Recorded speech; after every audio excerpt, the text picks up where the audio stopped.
terms of, we're not using the term hate, but all the negativity that comes towards you, what is there a particular group of people that you find you receive most of your negative responses from? It differs. All depending on it changes depending on what I'm saying. When I was debating Islam, it was Muslims. Now that I debate or I talk about like women's issues, the trans thing, it was the LGBTQ community. When I talk about the relationship between men and women, now it's women. Do you know what I mean? So it's just like, it changes depending on what I speak about. It just, people get triggered, they get in their feelings about stuff, and it's like, I get it, I actually get it, but one specific group, I would say one specific group for me was a little bit more, let's just say, violent, and that was when I was debating Islam. Like, I'm just going to be real, so I'm debating Islam. I got a legitimate threat to life warning from the police, what they call an Osman warning. Yeah. Police came to me, said, listen, we have inside information that people are looking to do you some harm, but we've got to let you know, people are threatening your life. Do you know what I mean?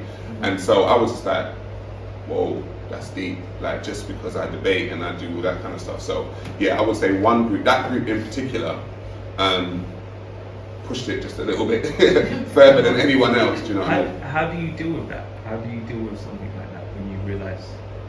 Obviously, I probably know what's coming, but how do you in yourself deal with a threat to life based on freedom of speech? If that makes sense.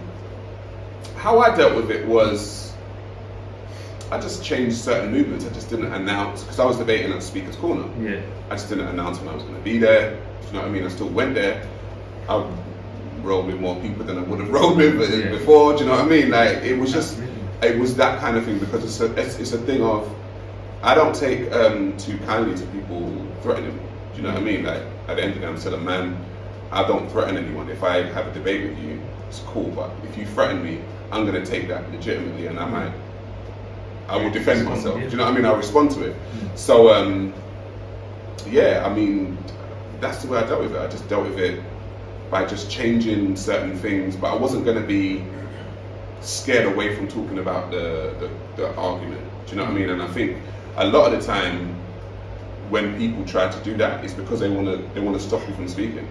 And it's like, no one can stop me from speaking. Do you know what I mean? Because that's just what I do. So it was a thing of, okay, cool, I hear that you don't want me to talk about it, and for me, I'm the type of individual, if I know that there's an elephant in the room, I'm going to be the one to address it.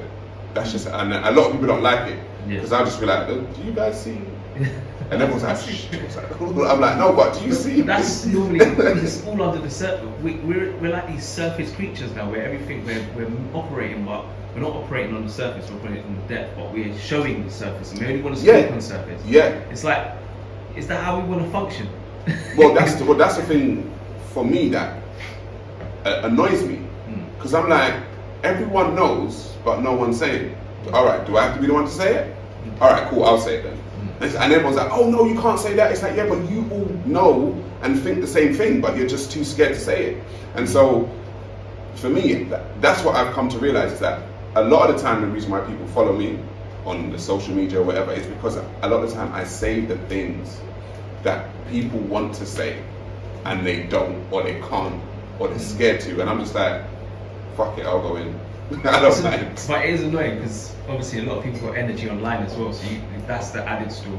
But in person, a lot of these same people ain't got that same energy. No, and that's what I did realize when I was debating, because I would get people in the comment section of like videos saying, oh, I'm gonna do this to you, you're a this and you're a that, and I'm just like, okay, cool, well, you know I'm gonna be at Speaker's Corner debating, so, you know, come and debate me. And then I would get some people debating me, and then I would go home, I'd see the video, and then they'd be in the comment section like, I saw Sarah today and he did it. And I'm like, well, you're talking now, like you didn't talk when we were there, do you know what I mean? So it's like, yeah, a lot of the time, people, the internet has given, for want of a better term, it's given the pussy all a voice, isn't it? Like, for want of a better, like the internet has given the pussy all a voice, because a lot of the time, it's true, so I'm just gonna say it, because a lot of the time you wouldn't say this to people's face, because I'm 40 years old. A lot of people are like, you're 40, I'm like, yeah, I'm 40 years old. Like, I grew up in a time where if two people have a problem, we'd straighten it out. Do you know what I mean? Like, we'd straighten it out. But now